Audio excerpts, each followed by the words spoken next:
All right, it's time for our weekly origin story series where Allison Roecker introduces us to Central Oregonians who turn their passions into a profession. That's right, guys. Eric Lindstrom and I took a little road trip to a town in South Central Oregon where we met lifelong cowboy Len Babb, who found a way to combine the lifestyle he loves with his passion for art.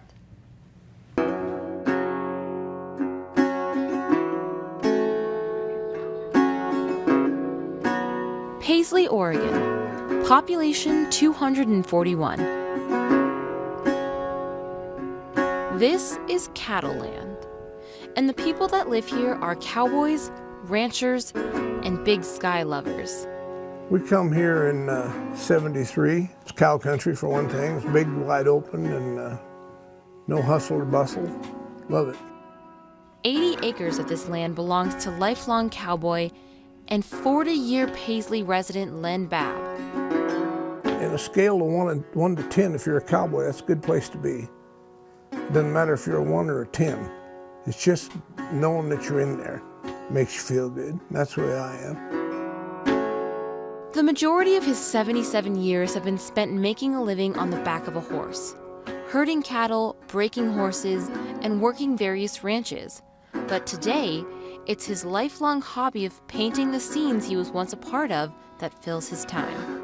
I remember when I was a little kid, my dad would draw pictures of horses for me, and I'd constantly after him to draw them. So I started trying to draw then, so it's kind of been something I've done all my life.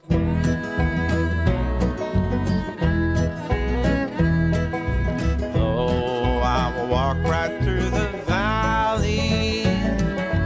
I'll not linger anymore. Oh, my boat's in stormy weather. I'll still follow my Lord. It's teaching your hand to do what your mind wants it to, you know. I think that's the way with everything, don't you?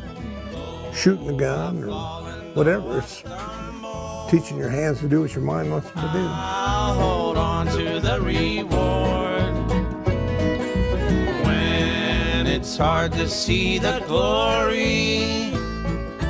I'll still follow my Lord. Inside his log studio, Len transports himself back to a time before fences outlined properties. You see them pictures and you read them stories, the country's wide open, no roads, no fences, no nothing. And so that's kind of glamorous to me, and I like to paint it. I like to paint pictures of when the Indian was here before anybody was bothering him and how they did things. I really do, I like that. He has this mindset because the cowboy lifestyle is the only one he's ever known. There's square dance cowboys and drugstore cowboys and movie cowboys and real cowboys. He said, but you're gonna have to get off the interstate to see them. That's the truth. You gotta get off the interstate to see them. But Len Babb is a humble man, and that humility is a direct result of his days on the range. And his attitude toward his art reflects that. No matter how good you are, there's always somebody better. Do you ever notice that? Yeah. Yeah, definitely. And the cowboy world will really train you on that.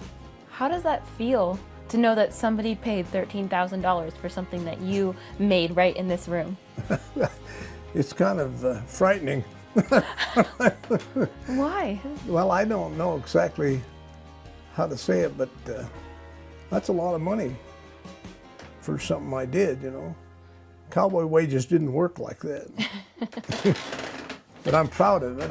I'm proud that I've succeeded in painting a picture somebody give that much money for it. That's the part I like. It ain't the money so much as somebody liked it to give that much money for it. That's what makes me feel good. Feel like maybe I didn't waste all my time after all. Len isn't interested in fame or money. For him, painting is about paying tribute to the life that he's loved. What does it mean to be a cowboy? It was a good life. It was a good life.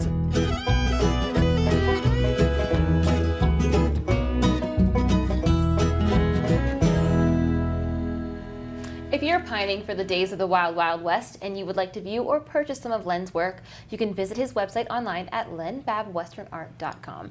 And you know what struck me was his absolute humility.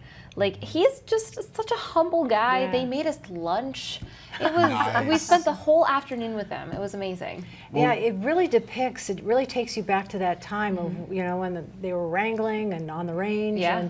And he just seems so humble and talented as well. And what seems really cool about it is it's not just somebody painting a picture of what they think it's like. I mean, he was actually doing it. He Yeah. actually was doing it. And that's the thing, is you can actually trust his eye, because I mean, he's probably painted hundreds of thousands of horses in his life. So, I mean, they really are like pretty accurate. Nice. Yeah. Well, I wish I was in my budget. Yeah.